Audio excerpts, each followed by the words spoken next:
Pues seguimos en Vigo a Debate, en Televigo.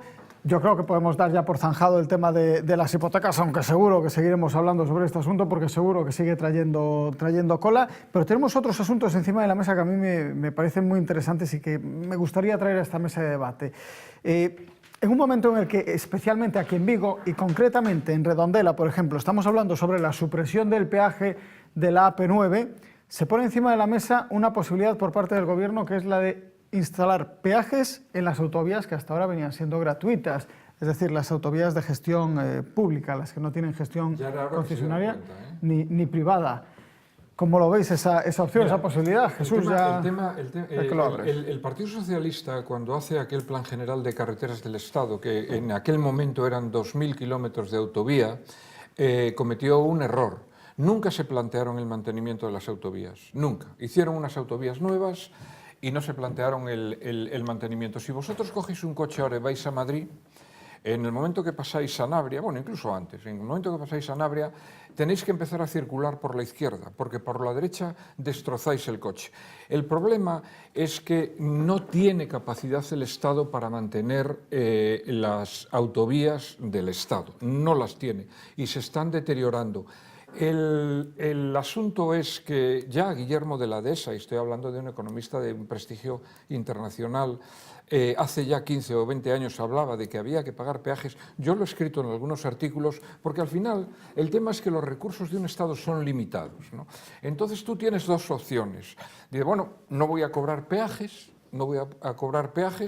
y que se deteriore la red de carreteras del Estado, con lo cual más accidentes, más problemas, etc. O cobro peajes a los que la utilizan y no detraigo dinero del presupuesto público, porque a lo mejor para reparar las carreteras tengo que quitar dinero de la sanidad, de las políticas sociales, de las jubilaciones, de lo que sea, cuando realmente hay un porcentaje relativamente pequeño que están utilizando las autovías. Estoy hablando de viajes largos, no estoy hablando de las áreas metropolitanas, para ir a Madrid. Que se paguen 20 euros por ir a Madrid, por ejemplo, de peaje desde Vigo, yo creo que no representa nada y no estás obligando a que un montón de impositores que no utilizan las carreteras para nada, que no utilizan el coche y que no van a Madrid en coche porque van en tren o no van, tengan que aportar para su mantenimiento. El tema del peaje hace Francia, bueno, y el resto de en Francia te achicharran, pero tienen las autopistas mucho mejor. Y otra cosa es, y ya termino, otra cosa es el ámbito metropolitano. Probablemente no había que cobrar peaje, pues qué sé yo, en el entorno del área metropolitana de Vigo, Nigrán, Bayona, Cangas, todo esto es diferente. Ahora, una vez que sales, yo creo que sí, vamos, pero sin ninguna duda. ¿Qué os parece? Bueno, a mí o que me sorprende que a proposta de que hai que pagar peaxe nas autovías vende dos constructores. O sea, eso non foi un debate político, sino dos constructores. Entonces, bueno, podemos empezar con que hai que pagar peaxe nas autovías, podemos seguidamente a facer unha privatización desas autovías e entonces os fondos de inversión, como pasa con autopista, ser os que xestionan esas autovías e ao final estamos, sí, pero ao final estamos no mesmo círculo. Estamos no mesmo círculo. E o escándalo da AP9 é como do banco, é como dos bancos. Non hablo de privatizar o é que se forra cas peaxes que está a cobrar. E o concreto da eliminación da peaxe de Redondela, que é un debate que leva moitísimos anos e que en principio os grandes partidos non o vían así, pero bueno, despois de tanto debate, ahora están aí que sí que no, e cambian, e que cambian según lle toca estar na oposición ou no goberno. Entonces eu recordo xa ese debate que o levábamos nós, o levei como diputada no Congreso, que era a eliminación da peaxe de Redondela e a transformación do tramo desde esa peaxe hasta Vigo como vía urbana, non? Bueno, parece ser que xa hai moita xente que efectivamente se dá conta que ese tramo debe ser vía urbana pola propia necesidade de adaptación do tráfico en Vigo e que é ilóxico totalmente, polo tanto, que se cobre si se foi vía urbana, evidentemente xa non se cobra peaxe. Hai unha cousa que hai que tener clara, Olaya, é que cando falamos dunha liberalización da peaxe, unha gratuidade desa peaxe, como ocorreu, por exemplo, na peaxe do Morrazo, na peaxe de tal, estamos falando Eu non estou de que o plantexando asuma o Estado. Eu non estou plantexando Pero iso é o que ocorre, o que está en riba da mesa. Por iso, cando un di, bueno, opinas diferente según estás no goberno ou na oposición, é certo, pero tamén o mellor cando un chega ao goberno e ve as cifras e di, ui, é que isto canto dis que me costa? O mellor se plantexa dúas veces, porque non é unha cousa gratuita, é que a peaxe a pasan a pagar todos. Pero o problema último é que servizos públicos queremos. Con que calidade queremos os servizos públicos. Ese é o problema último e principal, claro. Porque iso hai que colgarlle e subordinarlle todas as políticas impositivas. Abaixo que non se fagan peaxes, abaixo os actos xurídicos documentados, impostos de tal non, e entón como financiamos o estado de benestar? Por lo tanto, o gran debate político é que estado de benestar queremos, canto custa, e a partir de aí, que tipo de impostos temos que poñer para cubrir ese estado de benestar. Ese é o gran debate político que eu voto de menos como gran debate global no Parlamento español. A capacidade de contrastar programáticamente ideas duns e doutros para ver realmente o que queremos facer. Dito isto, a mí, eu sumo ao planteamento de Xesús. A mí me parece que hai dous ámbitos perfectamente diferenciables en cuanto a interacción. Un son as áreas metropolitanas, onde hai unhas necesidades locais, familiares de movimento, e outra cosa son os grandes desplazamentos polas autovías. Por lo tanto, polas autovías que sexa un imposto para mantelas, prefiro eso a que me saquen cartos da sanidade e da educación, dende logo, rotundamente. Hai que ter en conta tamén unha cousa, que as autovías en moitos tramos suplen a carretera que se denomina nacional. Sí, que están como están, xa de Claro, paso. que ao final non deixas alternativa para poder circular sin ter que pagar impuesto ou que pagar impuesto en pagar. Muy bien, pero quien la utiliza en viajes largos, yo, como acaba de decir Manolo, la paga. El problema es que estamos en este momento con un 100% de la deuda sobre el Producto Interior Bruto en España. Y si un Estado, si un gobierno no sabe priorizar, y si ahora nos ponemos aquí a priorizar, a lo mejor ponía 1, sanidad, 2, educación, 3, políticas sociales de cobertura de paro, de jubilaciones, 4. Y a lo mejor resulta que el mantenimiento de las autovías te llega al puesto 25. Claro. Y a lo mejor con lo que te da tienes que coger y decir, a partir del 10 corto y que la gente pague. Pero ¿por qué no vamos a pagar por hacer... pagas en el tren, pagas en el avión, pagas en el aeropuerto? ¿Por qué no vas a pagar en una autovía cuando vas a Madrid? ¿Cuántas veces vamos a Madrid en coche? Bueno, pero pagas porque pagas gasolina, porque luego, la gasolina tiene impuestos. Y luego hay otra cosa, las autovías y las autopistas altos, las han hecho compañías privadas porque el Estado no podía afrontarlas. Es decir, la economía mixta en la creación de infraestructuras es fundamental. Oiga, mire, yo no puedo hacer la autovía Vigo-Santiago. Muy bien, me la hace usted, que es la empresa. Muy bien, usted me la hace, yo no me gasto ni un duro en hacer la autopista, y cuando la haya amortizado y usted haya tenido un beneficio razonable, porque si no, no la hacen, la recupero, la rescato y ya está. Pero sigo cobrando peajes. Es decir, si la autovía Vigo-Santiago se recupera para la Xunta de Galicia, la Xunta de Galicia tiene que seguir cobrando el peaje porque tiene que mantenerla, porque si no, ¿de dónde vamos a sacar la pasta?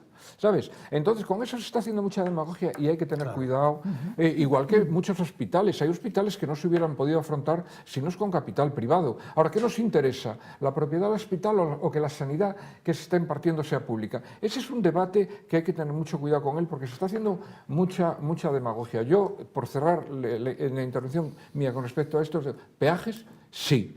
Titularidad, muy bien, del Estado, o si es una autopista nueva que no está amortizada, de una compañía privada, pero peajes siempre. ¿Pero cómo vamos a quitar los peajes de la Vigo-Santiago que los paga la Xunta? Pero se fai unha adjudicación a autopistas privadas, que en principio e por principio non me nego, con estudios económicos serios, porque ao final vaya chanchullos, chanchullos, tamén por decirlo así claro. A lo mejor está súper amortizada ya. Estoy reflexionando sobre algo Hasta el entorno de Madrid, etc.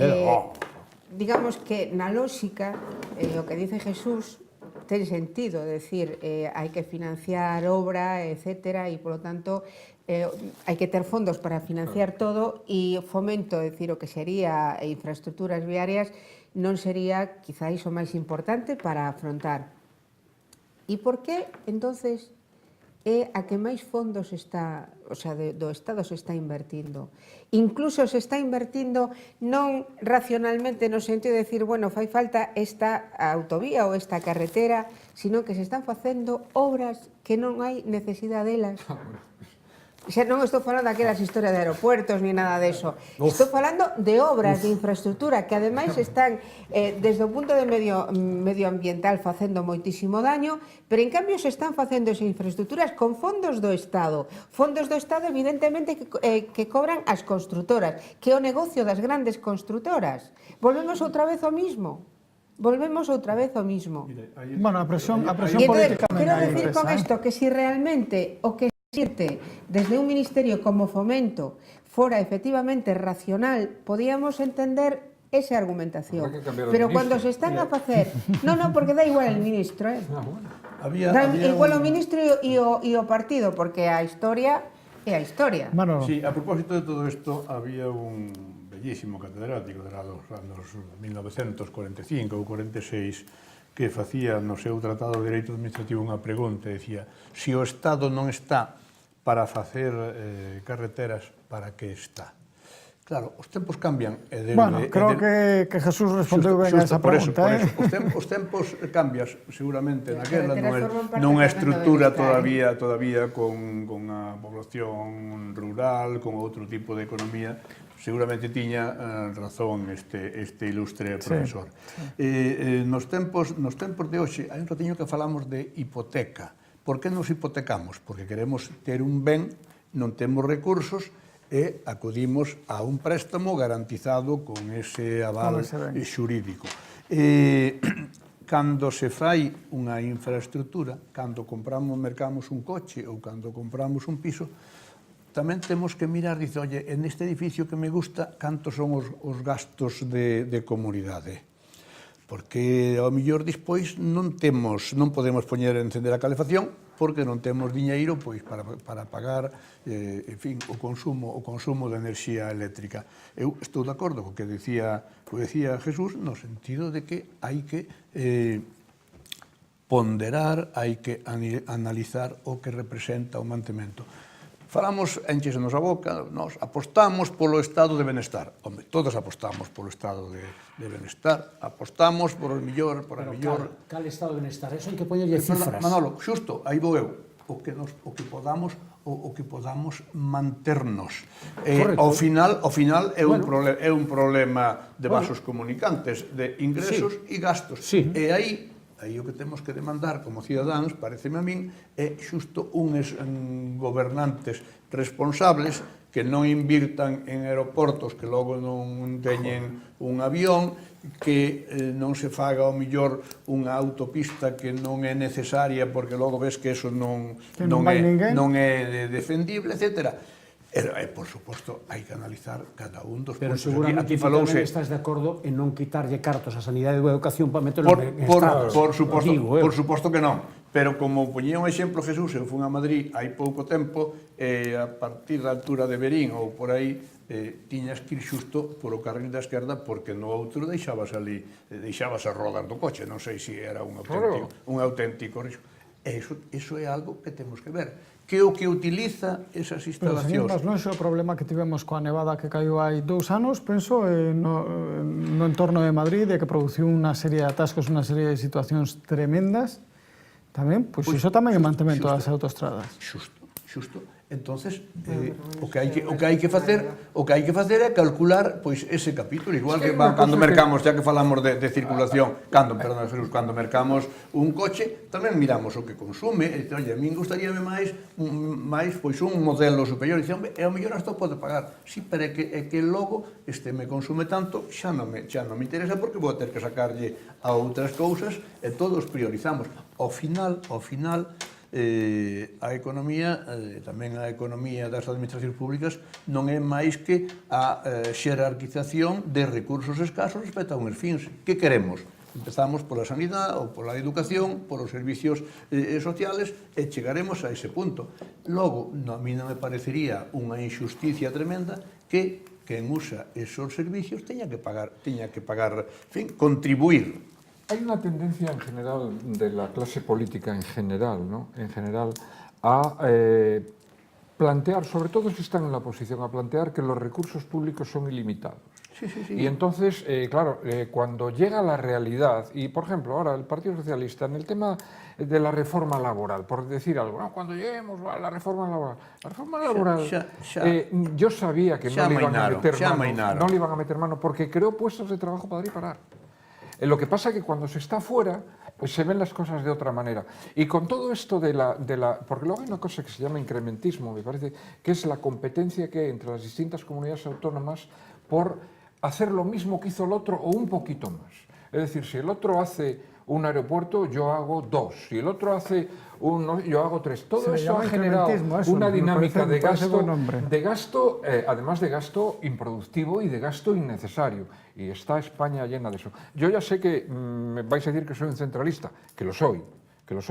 Pero claro, un jacobino, como dice Borrell, el incrementismo que se está dando, por ejemplo, el tema de la regulación, la ruptura del mercado, hay una cantidad de problemas estructurales en España por el diseño que tenemos que está creando muchos problemas a las empresas y para generar una economía que sea dinámica, ¿no? Afortunadamente Galicia, en este momento, bueno, va bastante bien, sobre todo tira la exportación, etcétera, pero hay algunos sectores que no se van a recuperar. La construcción no se va a recuperar.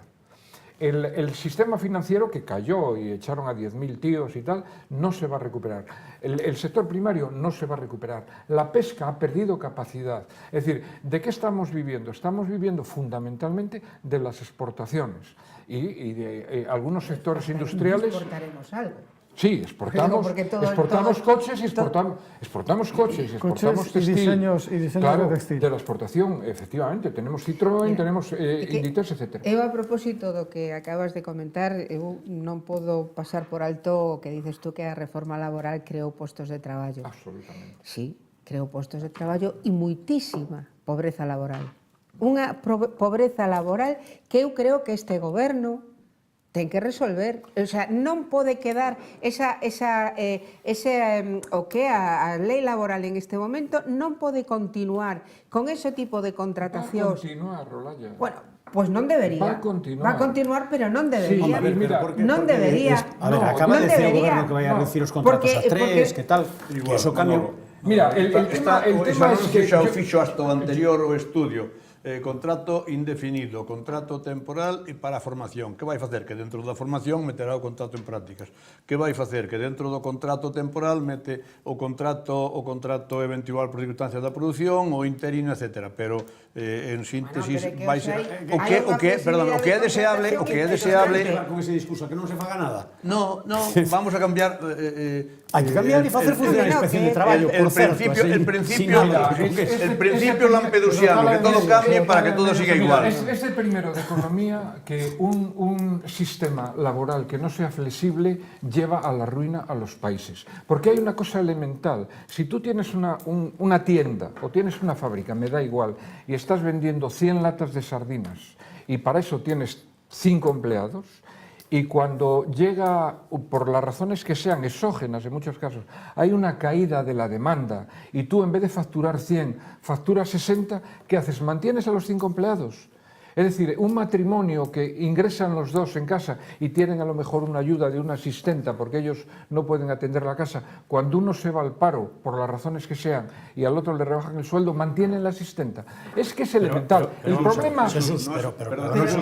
No has de convencerme. Non hai un sistema inmutable, pero todos sabemos que o contrato indefinido tamén é un nome, non é absolutamente indefinido, porque hai despidos e, polo tanto, é decir, non hai remedio. A solución a diferencia que teña un custo diferente. Polas razóns que tú dices, existiu sempre, non é consecuencia desta reforma laboral. Pero o que existe nestes momentos son contratacións de horas. Unhas veces son de semana, outras veces son de horas na semana, outras veces de horas do día, pero que ao final as persoas fan máis horas das que son contratadas. Iso é outra cousa. Iso é outra cousa, Claro, claro. mira, Olaya, de los que estamos... Mira, inspección de trabajo. Tamén vamos a crear na Inspección de Traballo como no Poder Judicial. Mira, te voy a decir lo de las horas. Creemos na Inspección de Traballo como no Poder Judicial. Te voy a decir lo de las horas. Tenemos un inspector de trabajo en la mesa. Bueno, menos ahí. Oye, perdonadme. Pero mira, de los que estamos aquí... especie de Perdón, trámite que haber todo vamos en a- Carlos, sustancialmente mira, voy a ir por de ahí. acordo contigo. Mira, Ordenadamente, ordenadamente. Manuel, brevemente, veña. Teño a imaxe dun empresario de Porriño que presenta un ERE e eu son un inspector que vai a informar. Puxenlle algunhas dificultades porque quería máis información. E deume unha que me pareceu absolutamente convincente, ao marxen de que logo cedeu en outras cousas. Dixo, mire usted, si eu tuvese traballo para estes traballadores aos que lle reduzco a xornada ou aos que lle suspendo o contrato por un par de meses, vostede cree que eu que os mandaría? Dixo, o paro ese tempo. Entre outras cousas, porque durante o ERE eu teño que cotizar, a min costanme diñeiro. Dixo, pero veña usted ao almacén e vexa usted como está o almacén. En consecuencia, cal era a situación? Hai que examinar a realidade. E logo, a segunda cousa que eu quería referirme con respecto á Inspección de Traballo, que, por certo, na política de loita contra o abuso da temporalidade na contratación, temos feito, cando eu estaba en activo tamén, moitísimas actuacións positivas. Dúas cousas. Unha, que o contrato temporal se utilice nos supostos. A contratación temporal é causalizada, só pode ser para 3 supostos e que non se faga para outro. E segundo tema moi importante, que os contratos a tempo parcial sexan realmente contratos a tempo parcial. Eu atopei máis de un caso de traballadores contratados para 2, para 3 ou para 4 horas que facían, en temas de hostelería, hasta 12 horas. De los que estamos aquí sentados en esta mesa, a lo mejor, no lo sé, a lo mejor el único que he tenido que contratar a lo largo de su vida gente he sido yo. He tenido que pelear con nóminas, he tenido que pelear, por supuesto, con bancos, he tenido que despedir y he tenido que contratar. No hay momento más feliz para un empresario que cuando incrementa la plantilla, porque las cosas le van bien. Y no hay momento más desgraciado que cuando tiene que despedir, porque ya no es solo el hecho de despedir, sino que es que además las cosas le van mal. Con respecto a la contratación de horas es por sectores. Yo en el Club Financiero tenía 30 personas, en la Mercedes tenía 60. En el Club Financiero, si venía, por ejemplo, Fernández Ordóñez a una comida para hablar de la fusión de las cajas, se nos metían en el comedor 250 personas. Yo tenía 4 camareros. 4. ¿Qué hago? ¿Pongo a los 4 camareros a atender a 250 personas o contrato 8 camareros un par de horas? Había que contratar y hacer contratar. Espera, y los daba de alta en la Seguridad Social. Ni todo es blanco, ni todo es negro, ni todos somos buenos, ese ni tipo todos de somos contratación No, es que- excede ese ámbito No, laboral. es que depende de los Está sectores. en todos los ámbitos laborales. Estamos Claro, siempre, está en todos. estamos siempre entre el uso Si se y está el contratando abuso. médicos por horas. Entre el uso y el O abuso. propio Sergas está contratando por horas. Pues a lo mejor porque tiene unas horas que tiene que... Es que es muy complicado. Mira, los países que tienen menos paro, y hablo de Estados Unidos, por ejemplo, son los que tienen la legislación laboral más flexible. Es que el tema de los contratos indefinidos es muy complicado, porque es que además incluso metes a una persona que no te está haciendo las cosas bien y estás dejando fuera a un chaval que te lo podía hacer mejor, incluso pagándole lo mismo. Tiene que haber una dinámica... Ayer mismo yo vi una oferta laboral publicada, no voy a decir qué empresa es, una oferta laboral publicada que pedía ingeniero para dirección, ¿vale? Salario bruto entre 700 y 900 euros. Es lo que hay que pagar es más, claro. Ingeniero para dirección, Claro, salario bruto entre 700 y 900 euros. Eso es la parte mala. Y conozco las jornadas que hacen los ingenieros en esa empresa. No, Y pero eso es una es realidad. que, ¿sabes qué pasa? Mira, el salario... Entonces, yo entiendo el concepto que decías. Esa parte Es la real de la parte reforma real, laboral, pero que además lamentablemente. Yo no entiendo el concepto que es tú dices de generalizada. el empresario cuando contrata es porque le va bien y está satisfecho. Y creo en ello. Y cuando le va, seguro que sí. Pero que el empresario o muchos empresarios también utilizan todo. las leyes de manera perversa, hay de todo. también ocurre. Y es una realidad. Y cando ganan Estamos moitos no cargos, No, pero en ese caso la entre ley o uso e o permite. El abuso. problema Por son los bajos pero es sueldos. una utilización perversa. El Claro, problema son los bajos e cando salarios. hai moitos beneficios, eu non vexo que a banca reparta cando ten tantos beneficios de millóns e millóns como dos falan. accionistas, ¿no? E si, non, dos accionistas, pero moi ben. Pero oye, pero en que quedamos? Pero reparten cos traballadores ou non? Pero cando teñen o máis mínimo problema, a la calle. No, a mí parece que ten que haber aí un equilibrio que esta creo que reforma laboral me parece que foi nefasta para os dereitos dos Yo traballadores. creo que el Así tema de está en la claro. desigualdad y está en que en los salarios, porque el salario a nivel microeconómico es un coste, pero a para nivel cerrar, macro Jesús, es un que tenemos componente que- fundamental de la demanda. Correcto. Y lo que hay que hacer es subir los salarios. Eso Tenemos, los empresarios. tenemos que cerrar aquí este debate, que tenemos a los compañeros de informativos con el boletín de noticias que nos están ya tirando de las orejas, literalmente a mí. Volvemos otro día. para ampliar. Volvemos otro día y seguimos porque tenía una lista de temas, obviamente ya contaba con que muchos de ellos iban a quedar en el tintero. Jesús, muchísimas gracias por venir, desde luego, por tus aportes, por tus aportaciones y tu talante, y a vosotros también, Olaya, Manolo, Manuel, muchísimas gracias a los tres por acompañarnos. Contamos con vosotros, desde luego, para seguir en esta mesa de tertulia. Y a ustedes, muchísimas gracias por estar ahí al otro lado. Sabemos que tienen ganas de intervenir, que pondremos en marcha alguna medida para conseguirlo. A través de las redes sociales tenemos que hacerlo, es un compromiso. Mientras tanto, nos vemos dentro de 7 días aquí en Vigo Debate, en Televigo. Un saludo y sean muy felices.